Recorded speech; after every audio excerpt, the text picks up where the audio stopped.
जय हिंद साथियों, आप सबका हमारे चैनल पर एक बार पुनः बहुत बहुत स्वागत है। हम उपस्थित हैं एनसीएल एचएम ऑपरेटर से संबंधित जीके क्वेश्चन लेके। जीके टॉप जीके क्वेश्चन है जो कि बहुत ही महत्वपूर्ण है। एक क्वेश्चन इससे पूछे ही जाते हैं आपके एग्ज़ाम में, इसलिए हमने आज 30 क्वेश्चन लिए हुए हैं जो कि जनरल साइंस के इम्पोर्टेंट क्वेश्चन हैं। इसको आप देखिए और याद कीजिए, क्योंकि आपके एग्ज़ाम में एक क्वेश्चन इसमें से आ सकते हैं। Thank you.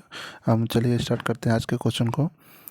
ठीक है, पहला क्वेश्चन है, ऊंचाई मापक यंत्र जो कि विमान में किया जाता है, ऊंचाई मापने के लिए कौन सा यंत्र का उपयोग किया जाता है? ऊंचाई मापक यंत्र होता है आपका, ऊंचाई मापने के लिए जो यूज़ किया जाता है उसको अल्टीमीटर होता है, जो कि ऊंचाई मापक यंत्र होता है। विमानों में इसका उपयोग करते हैं अल्टीमीटर का।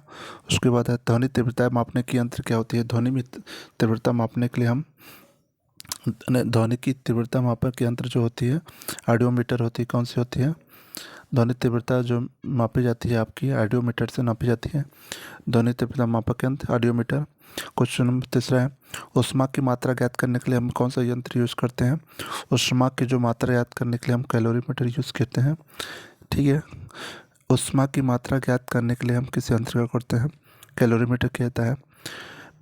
चौथा है, विद्युत शक्ति मापने का यंत्र होता है। विद्युत शक्ति को मापने के लिए हम डायनमोमीटर का उपयोग करते हैं। कौन सा होता है? डायनमोमीटर। विद्युत शक्ति मापने के लिए। समुद्र की गहराई मापने के लिए कौन सा यंत्र काम करता है? समुद्र की गहराई मापने के लिए हमारा समुद्र जो होता है उसको गहराई के नापने के लिए वो फेदोमीटर का यूज़ करते हैं। फेदोमीटर जो होता है समुद्र की गहराई मापने के लिए होता है। किसी उपकरण के द्रव की अपेक्षा घनत्व ज्ञात करने के लिए, किसी उपकरण का जो द्रव के अपेक्षाकृत घनत्व ज्ञात करने के लिए, द्रव का अपेक्षाकृत घनत्व ज्ञात करने के लिए वो होता है आपका हाइड्रोमीटर होता है। ठीक है ना, किसी उपकरण के द्रव का अपेक्षित घनत्व ज्ञात करने के लिए हाइड्रोमीटर होता है। और गैसों का दाब ज्ञात करने के लिए कौन सा यंत्र उपयोग होता है? गैसों का दाब मापने के लिए हमें गैस का दाब मापी मीटर होती है।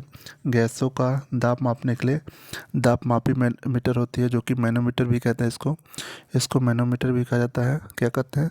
मैनोमीटर भी कहते हैं। ठीक है, मैनोमीटर भी कहा जाता है गैसों के दाब को मापने के लिए। उसके बाद है, किसी वस्तु परिपथ में विद्युत धारा की दिशा बदली जाती है यंत्र के द्वारा। किस यंत्र के द्वारा? किसी विद्युत परिपथ की विद्युत धारा की जो दिशा बदलने के हम क्या यूज़ करते हैं? वो होता है कैपुटेटर। ठीक है, कैपुटेटर का यूज़ होता है। पृथ्वी की सतह पर होने वाले भूकंप झटकों को तीव्रता ग्राफ चित्र सहायता से कौन सा यंत्र ज्ञात करता है? पृथ्वी की सतह पर भूकंप वाले झटके वाले तीव्रता से चित्र वाला सिस्को किसको कहते हैं? सिस्मोग्राफ को कहा जाता है। पृथ्वी की सतह पर होने वाले आपके भूकंप की तीव्रता को ग्राफ्स के माध्यम से समझने के लिए उसको हम सिस्मोग्राफ से समझा जाता है। ठीक है, सिस्मोग्राफ होता है जो कि उस भूकंप की तीव्रता को चित्र के माध्यम से अंकित करता है। 11वां है, मानव की धमनियां बहने में वाले रक्त का दाब ज्ञात करने के लिए कौन सा यंत्र यूज होता है? मानव शरीर में जो धमनियों में बहने वाला रक्त होता है उसका दाब ज्ञात करने के लिए हम कौन सा यंत्र यूज़ करते हैं? उसको होता है सिग्मोमीटर होता है। सिग्मोनोमीटर होता है। कौन सा होता है? सिग्मोनोमीटर होता है। सिग्मोमीटर होता है कुछ। और 12वां है, नेत्रहीन के लिखने पढ़ने के लिए लिपि किस वैज्ञानिक ने खोज की थी? नेत्रहीन लोगों के लिए, नेत्रहीन जो लोग हैं उनके लिखने पढ़ने के लिए कौन से वैज्ञानिक ने खोज की थी? वो थी लुइस ब्रेल ने। किसने की थी? लुइस ब्रेल ने की थी। और अगला है, रेडियो तथा वायरलेस टेलीग्राफ की खोज किसने की थी? रेडियो तथा वायरलेस टेलीग्राफ की खोज आपके जी मार्कोनी ने की थी। रेडियो की खोज और वायरलेस की खोज किसने की थी? जी मार्कोनी ने की थी। 14वां नंबर है, माइक्रोफोन और टेलीविज़न की खोज किसने की थी? माइक्रोफोन और टेलीविज़न जो होता है उसको ग्राहम बेल ने की थी। ठीक है, किस वैज्ञानिक ने की थी? ग्राहम बेल वैज्ञानिक ने की थी। अगला है 15वां नंबर, जेनेटिक कोड तथा कृत्रिम जीन की खोज किसने वैज्ञानिक ने की थी? जेनेटिक कोड तथा कृत्रिम जीन के बारे में वो हैं डॉक्टर अरविंद खुराना। ठीक है, जिसका जो सही जवाब है वो है डॉक्टर हरि गोविंद खुराना, जेनेटिक की खोज की थी। ठीक है, 16वां नंबर, पेट्रोल इंजन की खोज किस वैज्ञानिक ने की थी? पेट्रोल इंजन की खोज की थी आपके निकोलस ऑटो ने। किस थे? निकोलस ऑटो ने की थी। कितने सन में की थी? वो की थी आपके 1891 में। निकोलस साटो ने 1891 में पेट्रोल इंजन की खोज की थी। और भाप इंजन की खोज किसने की थी? भाप इंजन की खोज की थी जेम्स वाट ने। गैस इंजन की खोज किस वैज्ञानिक ने की थी? गैस इंजन की खोज डेमलर ने किया था। किसने किया था? डेमलर ने किया था आपका गैस इंजन की खोज। डीजल इंजन की खोज किस वैज्ञानिक ने की थी? डीजल इंजन की जो खोज की थी वो थी रुडोल्फ डीजल ने की थी। आपका रुडोल्फ डीजल ने डीजल इंजन की खोज की थी, जिसका खोज 1892 में किया था। 1892 में। ठीक है, अगला क्वेश्चन चलते हैं 21वां नंबर। विद्युत धारा तथा बैटरी की खोज किसने की थी? विद्युत धारा तथा बैटरी की खोज किस वैज्ञानिक ने की थी? वो है आपका वोल्टा ने। किसने की थी? वोल्टा। विद्युत धारा बैटरी की खोज वोल्टा ने की थी। लास्ट 22वां क्वेश्चन है, परमाणु विखंडन की खोज किसने की थी? परमाणु विखंडन की खोज की थी रदरफोर्ड ने। किसने की थी? रदरफोर्ड ने की थी। 23वां क्वेश्चन है, नाभिकीय रिएक्टर के बारे में किस वैज्ञानिक ने बताया था? नाभिकीय रिएक्टर के बारे में किस वैज्ञानिक ने बताया था? बोहरे ने।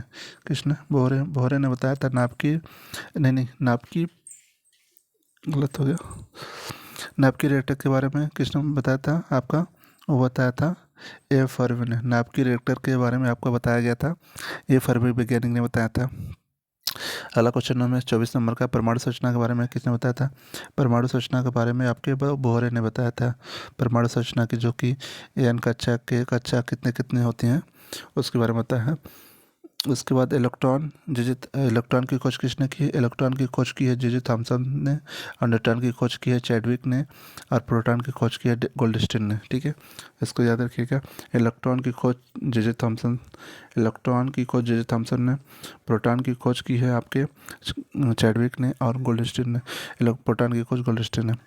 26वां नंबर है, परमाणु सिद्धांत किस वैज्ञानिक ने दिया है? परमाणु का जो सिद्धांत दिया है वो दिया है डाल्टन ने। परमाणु का सिद्धांत डाल्टन ने दिया है। सेफ्टी लैंप की खोज किसने की थी? सेफ्टी लैंप की खोज हम्फ्री डेवी ने की थी। किसने की थी? हम्फ्री ड्रमनी ने। 28वां क्वेश्चन है, बल्ब का आविष्कार किस वैज्ञानिक ने किया था? बल्ब का आविष्कार थॉमस अल्वा एडिसन। किसने किया था? थॉमस अल्वा एडिसन ने। 29वां क्वेश्चन है, टेलीविजन की खोज किसने की थी? टेलीविजन की खोज की थी आपने J.L. बेयर ने। किसने की थी? J.L. बेयर ने। अगला क्वेश्चन है, तो लास्ट क्वेश्चन आपका, हाइड्रोजन पानी की संरचना किसने किया? हाइड्रोजन जो पानी की संरचना है वो कैडविश ने की है। हाइड्रोजन पानी की संरचना और ऑक्सीजन की प्रिस्टले ने किस की थी?